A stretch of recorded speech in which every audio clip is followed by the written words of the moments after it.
이진우의 손에 잡히는 경제.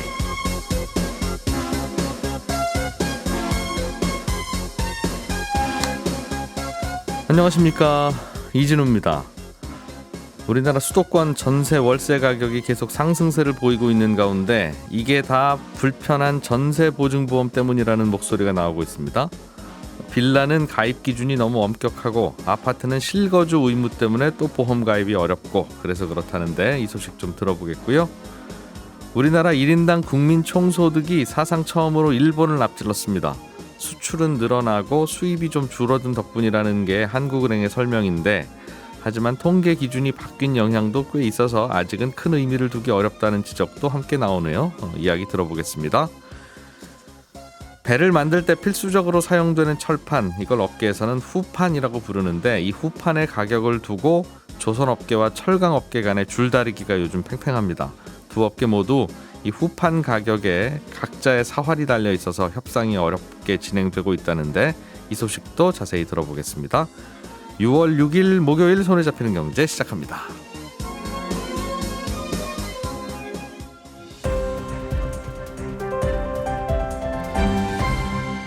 이진우의 손에 잡히는 경제.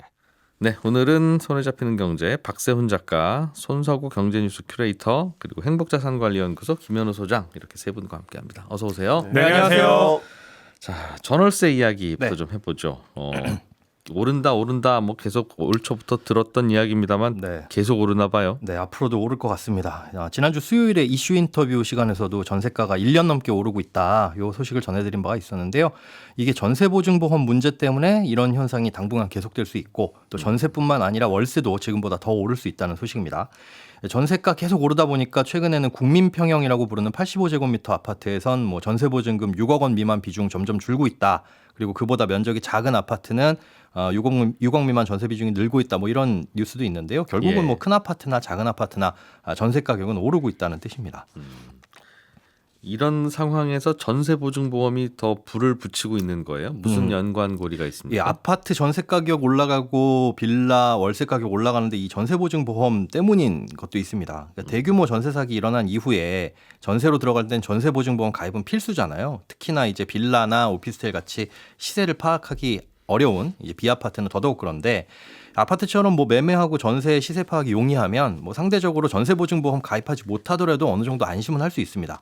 이 집값이라는 게 명확하다 보니까 전세가가 집값 대비 어느 정도 수준이냐, 요걸 보고 위험을 파악할 수 있거든요. 예를 들어서 뭐 집값이 5억인데 전세가도 5억이라면 이거 깡통 전세 우려되니까 안 들어가야 되겠다라는 선택을 한다거나, 아니면 주변의 전세 시세를 보니까 뭐 주변 전세 시세도 5억이더라. 그러면 여기는 뭐 나중에 다음 세입자 못 구해가지고 보증금 못 받을 가능성은 좀 적겠구나, 이런 판단을 할 수가 있는 거죠. 예. 그런데 아파트는 또 빌라에 비해서 상대적으로 거래도 수월하기 때문에 집주인이 보증금 못 돌려주면 나중에 그 아파트 경매로 넘겨서 뭐 보증금 돌려받거나 아니면 그 집을 내가 그냥 넘겨받는 식으로 해결할 수가 있는 거죠. 경매에 넘어가도 그래도 크게 헐값에 넘어가지는 않으니까. 그렇죠.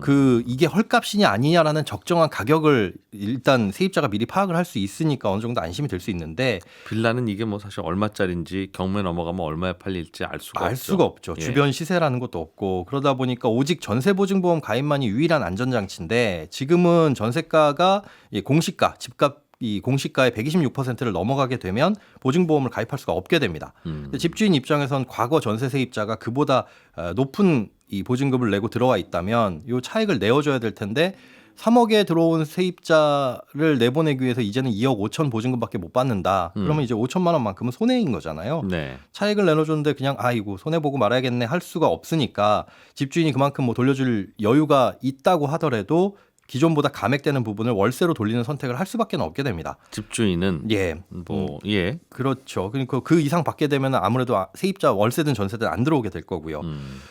그런데 이제 계약갱신 청구권 요 법이 생긴 지 4년, 만기가 되는 게 7월 말이 돼서 요게 맞물리게 되면 전체적인 월세 상승은 이제 불가피할 것으로 보입니다. 실제로 빌라는 점점 월세화되는 추세인데요. 수도권 소형 빌라 시장을 보면은 기존의 30%에서 50% 수준이었던 월세 비중이 2021년부터 쭉쭉쭉 상승하기 시작해서 올해 1분기에는 54%를 넘기면서 역대 최고치를 기록했거든요. 이제 월세는 점점 빌라는 점점 월세화되고 있다라고 볼 수가 있는 거고. 보증금이 높으면 빌라는 불안하니까. 그렇습니다. 그러면 보증금 낮추고 나머지를 월세로 돌리는 네. 그런 뭐 선택들을 세입자도 뭐 어쩔 수 없이 그렇게 할 수밖에 해야 없고 되고 집주인도 그 이상의 보증금은 받을 수가 없으니까 이 선택을 할 수밖에 없는 거죠. 그러다 보니 월세 낼 부담은 좀 너무 커서 저희는 안 되고 네. 전세 좀 없습니까 하는 분들은 다 아파트로 몰려가게 되죠. 물건이 별로 없겠군요. 빌라 네. 물건이 그것 때문에. 오피스텔도 마찬가지입니다. 오피스텔 월세도 1년 전에 비해서 서울 같은 경우에는 12% 넘게 상승했거든요. 그러니까 기본적으로 이 임차료는 그냥 물가 오르는 그리고 네. 사람들의 소득 올라가는 그냥 그 기울기 따라서 계속 다른 나라들도 마찬가지고 네. 우리도 마찬가지고 이제 그렇게 된다고 하더군요. 예. 특히 어느 정도 이제 전세가 차지를 했었는데 그런 비중이 점점 줄고 있는 거죠. 그러면 아파트는 그럼 네. 아파트로 가면 문제는 없어요? 아닙니다. 아파트로 갔을 때도 문제는 있습니다. 이거는 뭐 시세 대비해가지고 전세가가 90% 안쪽으로 들어와야지 전세보증보험 가입이 가능한데 여기에서 지금 또 문제가 되고 있는 게 최근에는 신규로 공급되는 물량도 거의 없잖아요. 그런데 이제 이 실거주 의무 3년 유예하는 결정이 난 뒤에 요 물량이 임대차 시장에 좀 풀리면은 숨통 틔우지 않을까, 전세가 안정되지 않을까 요 기대를 했었는데 실거주 의무 3년 유예가 뭡니까? 그 분양가 상한제가 적용됐던 아파트 같은 경우에는 무조건 집주인이 그 집이 지어지자마자 그때부터 거주를 해야 된다. 첫 거주자가 돼야 예, 된다. 첫 거주자가 되고 일정 기간을 채워야 그 집을 남에게 팔 수 있다. 이런 이제 실거주 의무가 걸려 있었는데 예. 그게 3년 유예되면서 법 적용이 3년 유예가 된 게 아니라 첫 거주를 안 해도 돼. 대신 3년 안에는 들어와서 살아야 된다. 예. 이렇게 미뤄진 거죠. 그런데 이렇게 실거주 의무가 부여된 아파트 같은 경우에는 뭐 사실 분양가 상한제 적용됐던 아파트니까 시세보다는 좀 싸죠. 상대적으로 저렴한 곳들인데. 그래서 집주인들은 싸게 사셨을 거고. 네. 예. 그런데 이런 실거주 의무가 있으면 주인이 그 의무를 다 채울 때까지는 전매가 불가능합니다. 보증 사고가 발생해도 이 보증보험을 가입시켜준 보증기관 입장에서는 처리가 어렵다는 이유로 전세보증보험 가입이 불가능해요. 경매로 넘길 수 없다. 여기서 그렇습니다. 집주인이 3년 살아야 되는 의무가 있어서. 예, 이게 경매로 넘길 가능성의 단서를 달았는데 뭐냐면 금융기관이라든지 지자체에 대한 채무를 이행하지 못했을 때 그때는 LH의 동의를 받아서 경매로 넘길 수 있다고 돼 있는데 여기에 보증기관은 빠져 있는 겁니다. 당연히 이 법을 만들 때는 뭐 실거주 의무가 이렇게 유예되거나 변경이 될지는 모르고 만든 법이기 때문에 이런 이제 구멍이 생긴 거죠. 그리고 이 세입자도 문제예요. 그러면 전세보증보험 가입 안 하고 좀 싼 가격에 들어가도 되느냐라고 네. 했을 때 경공매로 넘기기 위해서는 앞서 지자체나 금융기관의 채무를 이행하지 못했을 때라고 규정되고 있기 때문에 세입자한테 돈을 못 줬을 때 이걸 세입자가 경공매를 신청할 수 있느냐라고 했을 땐 이 부분도 해석이 좀 필요합니다. 원칙적으로는 불안하군요. 뭐 분양가 상한제 적용된 새 아파트니까 네. 그리고 뭐 물량 많이 쏟아질 테니까 한꺼번에 입주하고 있을 테니까 저렴하긴 전세금이 뭐 하겠죠. 그리 높지는 않아서 네. 다음 세입자 못 구해서 내 전세금 못 돌려줄 가능성이야 매우 적기는 하나. 네. 그러나 집주인은 혹시 뭐 무슨 다른 문제가 생겨서 못 돌려줄 일이 생기더라도 세입자도 이 집주인한테 이거 잘못하면 경매로 넘깁니다가 안 되는 아파트라는 거군요. 예. 그래서 그런 문제가 해결되지 않으면 이 부분도 이제 아파트라고 하더라도 들어가기가 조금 불안한 상황인 겁니다. 참 그러니 이게 3년은 반드시 이 집에 살아야 다른 사람한테 팔 수 있다는 규정은 참. 아니 뭘 자기가 실거주 안 하고 팔면 세금이 무거워요. 뭐 그것까지는 이해를 할 수 있죠. 그거야. 그런데 반드시 실거주를 3년 해야만 집을 팔 수 있다고 하면 네. 야 이건 참. 여러 가지로 얽혀서 안 되는 문제들이 많이 있습니다. 네, 그렇군요. 또 그런 또 걸림돌들도 있네요. 네. 요즘 전월세 올라가는데. 자 손석우 큐레이터께서 준비해 오신 네. 1인당 국민 총소득이 일본을 앞섰다. 네. 이게 이제 우리가 GDP라고 하면 국내 총생산 많이 얘기하지 않습니까? 이건 이제 국가 경제 규모, 덩치가 얼마나 되냐 이걸 의미한다면 GNI라고 하면 이제 국민 총소득, 우리 국민이 국내외에서 벌어들인 소득을 모두 합한 것이 되겠죠. 예. 여기는 이제 뭐 임금도 들어가지만 각종 이자, 뭐 주식 투자에 따른 배당 이런 것들이 다 포함이 됩니다. 그래서 이거를 이제 우리나라 인구수 5천만 명으로 나누게 되면 1인당 국민 총소득이 나오게 되죠. 그래서 예. 이제 구매력을 보여주는 지표로 해석을 하기도 합니다. 근데 이제 이거를 기준 연도를 이번에 바꿨어요. 개편을 한 거죠. 2020년으로 바꾸고 다시 집계를 해보니까 작년 말 기준으로 우리나라의 1인당 GNI가 36,194달러로 집계가 된 겁니다. 그래서 전년 대비 2.7% 늘었는데 일본은 35,793달러였던 거죠. 작년에. 네. 그래서 우리나라가 사상 처음으로 이제 1인당 GNI를 일본을 앞지르게 되는 결과가 나오게 된 겁니다. 일본 입장에서는 이거가 아마 그 달러 기준으로 하는 걸 그렇죠. 거예요. 네, 그러니까 달러로 환산돼요. 엔화 가치가 엄청나게 떨어져서 맞습니다. 우리는 공장 똑같이 돌리고 인형 10개 만들었는데 그것의 달러 환산 가격이 떨어졌을 뿐이다. 맞아요. 뭐라고 할 수는 있겠죠. 뭐 워낙 이례적인 일이 작년에 벌어진 거니까. 네. 어쨌든 일본을 앞섰다. 어쨌든 사상 처음으로 일본을 예. 앞섰다라는 상징적인 기록을 우리가 갖게 됐고요. 또 이게 인구 5천만 명 이상의 국가 중에서는 미국, 독일, 영국, 프랑스, 이탈리아에 이어서 6번째 한국의 GNI가 높았는데 이 역시도 사상 처음이다. 음. 이제 말씀드린 대로 일단 통계 기준 연도를 2020년도로 바꾼 효과가 있었고 또 하나 일본 엔화의 통화 가치 하락 정도가 상대적으로 좀 더 컸기 때문에 일본이 우리나라에게 역전당하게 됐다. 이런 분석이 가능합니다. 근데 이 통계 기준 연도는 원래 5년에 한 번씩 바꾸는 거라서 네. 뭐 이거는 그냥 뭐 당연히 그렇게 해봤더니 그렇게 됐네요라고 하니까 무슨 통계 조작이라든가 혹은 통계의 무슨 다른 변화 뭐 이런 건 아닌 것 같은데 네, 통계 조작 이야기 나오면 뭐 아무튼 이런저런 게 좀 다 결합된 결과이긴 하지만 그렇죠. 기분은 은근히 좋다. 통계 연도 기준 연도를 이제 바꾼 게 뭐 네. GNI에만 영향을 미친 게 아니고 다른 여러 군데 이제 영향을 주었는데 2020년으로 바꾸고 이번에 13번째 13차 바꾼 거거든요. 그래서 이제 말씀하신 대로 다른 뭐 주요 국가들도 우리나라처럼 바꿔요. 정기적으로 기준년을 이제 개편을 하는데 이게 이제 중요한 거는 이렇게 기준 연도를 바꾸면은 각종 통계에 많은 변화를 주고 결국 이게 이제 경제를 측정할 때 쓰이는 기준이 최신화되는 그런 효과가 있는 겁니다. 그래서 기존에는 없었던 뭐 그 최종 재화에 새로운 품목이 들어가거나 신산업, 신제품 이런 트렌드들이 이제 다 포함이 돼서 생산과 소득 측정에 반영된다는 의미가 있고 이제 국민소득을 계산하려면 작년에 비해서 우리가 뭐 사과를 몇 개 더 생산했고 네. TV를 몇 개 더 생산했고 뭐 이제 그런 거를 비교를 하는 건데 네, 그렇죠. 비교하는 기준들이 5년에 한 번씩은 업데이트를 해야 된다. 특히 이제 네, 그렇죠. 없던 직업도 새로 생긴 것도 있고 네. 뭐 유튜버가 대일인 미디어, 배달 음식업, OTT 이런 것들이 다 이번에 새롭게 포함된 거고 또 하나는 이제 집계하는 방식도 일부 바뀐 효과가 있었어요. 기존에는 이제 그 조사원들이 방문 조사를 하면서 여기에 의존하던 방식이었다면 국세청에서 제공한 행정자료 이게 이제 추가로 반영이 되면서 새로운 산업들이 많이 통계에 잡혔다라는 설명도 내놨고 결국 이게 사각지대를 많이 없앴다라고 볼 수 있는 거겠죠. 그렇군요. 그러면 또 이 통계가 바뀌는 건 어떤 변화가 또 이어지는 겁니까? 이 대표적으로 이제 국내 총생산 GDP가 커지는 효과가 있습니다. 그래서 새로운 기준 연도를 반영한 2020년 명목 GDP 이건 이제 물가 상승률을 반영을 안 한 건데 2,058조 원. 그래서 기존에 2015년을 기준으로 했었을 때 측정한 것보다 6%가 더 확대가 됐습니다. 그럼 당연히 늘었겠죠. 5년 사이에. 그렇죠. 예. 이렇게 GDP 수치가 커지면 이제 GDP를 분모로 측정하는 각종 부채 비율이라든지 국가 채무 비율도 떨어져서 개선되는 효과가 있죠. 작년 말 기준으로 이제 100.4% 그래서 100%가 넘었던 가계 부채 비율 개편 효과로 훅 떨어졌습니다. 93.5%까지 떨어졌고요.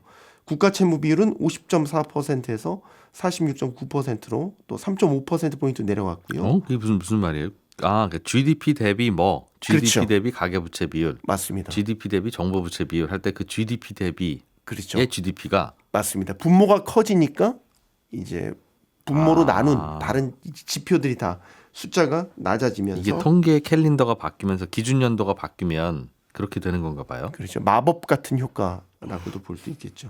물론 이런 식의 기준 연도 개편에 따른 수치 개선이 이제 실질적으로 큰 의미가 있겠냐 이런 시각도 분명히 있습니다. 그러니까 실질적으로 바뀐 건 없잖아요. 그런데 이제 측정 방식이 달라져서 숫자만 좋아진 거니까 예. 뭐 이게 좀 의미를 너무 크게 둘 필요는 없다. 이런 그러나 우리는 항상 이 숫자 가지고 싸우잖아요. 우리나라의 GDP 대비 가계부채 비율이 몇 %인지 아십니까? 뭐 이제 그럴 때 22대 국회에서 많이 활용되겠네요. 네. 또 그런 변화도 있네요. 이거 좀 자세히 좀 들어보면 재미있겠습니다. 예. 뉴스 하나 더 살펴볼까요? 어제 그 대구은행, DGB 대구은행이 그 이름을 바꿨어요. 네. 그리고 전국 단위 은행으로 시중은행으로 시중은행으로. 이제 출범을 했는데 지역은행이 아니라 네. 특판 상품을 내놨는데 금리가 20%나 된다고 또 예. 화제를 모으기 위해서 만든 상품이겠습니다만 숫자만 보면 예, 네. 정말 화제가 되고 있다. 네. 금리 연 20%면 뭐 시쳇말로 은행장님이 미쳤어요 수준의 파격적인 금리 아니겠습니까? 요즘 시중은행 적금금리 우대금리 다 채워도 4% 후반대 정도니까 거의 4배 이렇게 주는 거니까요. 상품 이름이 재밌습니다. 고객에게 진심이지 적금. 네. 근데 어떻게 뭐 어떤 기준을 맞추면 20% 준다는 겁니까? 다 준다는 건 아닐 것 다 같은데. 준다는 건 아닙니다. 예. 기본 연 4%고요. 최고 모든 그 조건을 다 채웠을 때 최고 연 20% 금리를 제공한다는 거고 자유적립식의 정기 적금입니다. 다음 달 7일까지 32만 자 한도로 판매를 합니다. 이제 비대면 상품이에요. 어제 오전 10시부터 땡 하고 판매를 시작했는데 우리가 오픈런이라고 하지 않습니까? 대기 인원이 2,000명이 넘었습니다. 그래서 어제 뭐 이렇게 고객을 모아 보니까 이 효과일 것 같은데 신규 고객이 평소보다 7배 넘게 유입이 됐고요. 예. 또 의미가 있는 건 시중은행이다 보니까 대구 경북 이외의 지역 다른 지역의 신규 고객 비중이 80%로 올라가는 이런 효과도 있었다고 하니까 일단 흥행에는 성공한 것 같습니다. 우리가 궁금한 건 어떻게 하면 20% 주느냐. 네, 이제 이 얘기를 할 건데 이게 고객들의 빈축을 사는 게 네. 최고금리 20%라고 하지만 납입 한도가 크지 않아요. 횟수도 제한돼요. 그러니까 실제 고객이 받을 수 있는 이자가 크지 않다는 거죠. 납입 가능 금액이 최소 100원에서 최대 5만 원. 한 달에 부을 수 있는 게 그렇죠. 그리고 이제 하루에 한 번씩 또 부을 수 있는데 납입 횟수가 정해져 있어요. 60회까지. 그러면 5만 원씩 60회, 그러니까 300만 원까지만 부을 수 있다는 거군요. 그렇죠. 어. 이걸 이제 2달 정도 매일 부어서 납입할 경우에는 이자를 따져 보니까 20% 받으면 세전 5만 137원입니다. 그러니까 최고금리 20%다 받는다고 해도 5만 원인 거죠. 그래서 금리 20% 준다고 해서 우와 했다가 알고 보니까 이 뭐야 이제 이런 반응들이 나오고 있는 거죠. 아니, 그럼 돈이 공짜로 큰 돈이 생기겠습니까? 그러나 이제 이런 건 보통 따지고 보면 금액이 작거나 물론 그래도 여윳돈이 있으시면 뭐 안 할 이유는 없는 거죠. 네, 여윳돈이 적금이라고 하면 매달 붙는 건 줄 알았더니 그런 건 아니고 그냥 네. 오늘 붙고 또 내일 또 붙고 뭐 이래도 된다는. 그렇죠. 자유적립식이니까 60회로 이제 최대 부을 수 있는 횟수도 제한돼 있다는 것도 말하죠. 기간 제한은 혹시 없어요? 그러면 나는 2달에 한 번씩 60회 채워서 부을 거야 하면 그 기간 동안 다 20% 이자 줘야 되니 그것도 작지는 않을 텐데요. 대신 이제 최고 조건 우대금리가 조금 낮아질 수 있겠죠. 20%를 다 못 받을 수 있겠죠. 길게 늘리면 그렇죠. 하기야 은행이 알아서 계산 다 했겠죠. 아무튼 대구은행. 자, 박 작가님이 준비해 주신 소식으로 넘어가 보겠습니다. 네. 요즘 그 배 만들어 달라는 수요가 많아서 조선업계 일감이 넘친다는 이야기는 들었는데 그렇죠. 이제 원재료인 철판 가격을 두고 네. 철판을 사들여야 되는 조선 회사들과 철판을 파는 입장인 철강 회사들이 네. 협상을 하고 있다고요. 그렇습니다. 이건 근데 그때 매일 뭐 가격으로 2장이 얼마예요 하고 받는 게 아닌가 봐요. 그렇지 않습니다. 상반기, 하반기 두 번에 나눠서 그때 결정을 하게 되는데 일단 배 만들 때 쓰는 철판을 후판이라고 하거든요. 두꺼운 판. 그렇습니다. 저처럼 살이 좀 찐 사람들을 후덕하다고 하잖아요. 그러니까 후판은 후덕한 철판이다. 이렇게 생각하시면 되고요. 보통 두께가 6mm 이상인 철판 그리고 두꺼운 철판이니까 선박 만들 때 주로 사용을 합니다. 예. 조금 전에 말씀드렸듯이 후판 가격은 매년 2번 상반기, 하반기 가격을 철강업계랑 조선업계가 만나서 협상을 하고 정하거든요. 상반기는 얼마, 하반기는 얼마. 근데 지금 올해 상반기 가격을 얼마로 할 거냐 이걸 아직도 못 정하고 있어요. 상반기 이제 거의 다 지나갔는데. 그렇죠. 근데도 아직 못 정하고 있는 겁니다. 그럼 작년 하반기 가격으로 계속 받고 예, 물량만 수첩에 적어놨다가 그렇죠. 가격이 결정되면 그거 이제 한꺼번에 정산해서 주고받는 건가 봐요. 그렇습니다. 이게 협상이라는 게 뭐 한쪽은 늘 더 받고 싶어하고 한쪽은 늘 덜 주고 싶어하는 거라서 철강업계는 작년 하반기보다는 좀 오래전 입장이고 조선업계는 내리거나 적어도 동결을 하자는 입장인데 매번 이렇게 협상을 하다가 평행선을 그리다가 어느 지점에 가서 가격이 정해지는데 올해도 여느 때와 마찬가지로 협상이 잘 안 되고 있다. 이런 뉴스입니다. 그때 그냥 저 초판 10장 주세요. 오늘은 얼마예요? 이렇게 네. 사오면 뭐 편할 것 같기도 하는데 왜 굳이 그렇게 협상을 해서 상반기 가격, 하반기 네. 가격을 따로 정해요? 그렇죠. 반드시 협상을 해서 정해야 된다는 법은 없거든요. 근데 조선업계나 철강업계나 양쪽 다 서로가 필요해요. 조선업계는 배를 만들 때 워낙 후판이 많이 필요하고 철강업계에서는 조선업계가 많이 사가니까 중요한 고객이거든요. 근데 특히 조선사 입장에서는 배 만드는 가격이 한 20% 정도가 후판 가격이에요. 비중이 꽤 크죠. 네. 그러니 가격이 어느 정도는 고정이 돼야 안정적으로 배를 만들 수 있거든요. 배 만들려고 했는데 어제 오늘 가격 다르고 하면 배 가격이 완전히 달라지니까요. 예. 철강업계 입장에서도 그때그때 시장 가격을 파는 것보다는 후판을 엄청 많이 사가는 조선사한테 안정적인 가격으로 판매를 하는 게 유리한 측면도 있습니다. 그렇군요. 그래서 반기에 한 번씩 협상을 해서 정하고 있는 겁니다. 보통 이렇게 협상을 하면 협상이라고 표현하지만 둘 중에 한 사람이 갑이고 한 사람이 을인 경우가 많잖아요. 그렇죠. 예를 들면 회사 다닐 때 연봉 협상하면 이게 말이 협상이지. 네. 사장님이 갑이죠, 사실은. 예. 웬만한 경우에. 예. 가끔은 또 이제 배짱 있는 직원이 갑인 경우도 있긴 있는데. 거의 없죠. 네. 요 상황에서는 요즘은 누가 좀 우위에 있어요? 조선업체, 철강업체. 요즘은 조선업 쪽이 조금 더 유리해 보입니다. 왜냐하면 작년부터 중국산 후판의 수입 물량이 많이 늘었거든요. 숫자 하나만 말씀을 드리면 올해 1월부터 4월까지 중국에서 수입한 후판이 400만 톤 조금 넘는데 작년 같은 기간보다 300만 톤 가까이 는 겁니다. 게다가 중국산 후판이 한국산 후판보다 상대적으로 가격이 더 싸거든요. 얼마쯤 싸요? 한국산은 대략 톤당 한 90만 원 중반대면 이제 중국산은 한 70만 원대예요. 아하. 그러니까 이걸 빌미로 조선업계에서는 아니 지금 중국산이 이렇게 싸게 많이 들어오는데 한국산 가격을 올리는 게 맞는 거냐? 가격을 낮춰라라고 강하게 압박을 할 수 있는 배경이 되는 거고요. 예. 그런데 철강업계 쪽에서는 물러서기가 어려운 게 그러니까 가격을 작년보다 낮추기가 어려운 게 요즘 철강업계 업황이 매우 안 좋거든요. 건설 경기 안 살아나니까. 그렇습니다. 그러다 보니까 철근 재고량이 10년 만에 최대치입니다. 그리고 건설 경기가 당장 살아날 것 같지는 않으니까 철강사들 입장에서는 후판 가격 인상에 지금 모든 걸 걸어야 되는 그런 상황이에요. 좀 올려주라. 그렇습니다. 아니 근데 많이 비싸면 우리는 중국산 살 거다. 그런 식으로 압박을 할 수도 있죠. 조선업계 입장에서는 철판이면 똑같은 거면 그냥 중국산 사다 쓰지. 네. 아무리 철강업계가 불쌍해도 불쌍한 건 불쌍한 거고 이건 그렇죠. 장사인데. 그렇죠. 그러면 안 돼요? 그렇게 해도 되긴 하는데 다만 몇 가지 문제가 있어요. 하나는 일단 중국산 후판의 품질이 예전보다는 많이 좋아졌다고는 해도 여전히 한국산 품질을 못 따라옵니다. 그래서 선사들 그러니까 조선사들한테 배 만들어 주세요라고 돈을 낸 측에서 중국산 후판을 사용을 못하게 해버립니다. 아, 그래요. 그냥 계약서에 그렇게 쓰는 곳들이 많아요. 물론 최근에는 중국산의 품질이 좀 좋아지긴 해서 한국산이랑 중국산을 약간 섞어 쓰기도 하긴 하는데 비중이 아주 많지는 않습니다. 품질 차이가 있다. 그렇습니다. 품질 문제가 여전해서 가격이 상대적으로 싼 중국산 쓰는 게 어렵다는 거고요. 다른 한 가지는 조선사 관계자랑 통화를 좀 해보니까 이런 것도 있더라고요.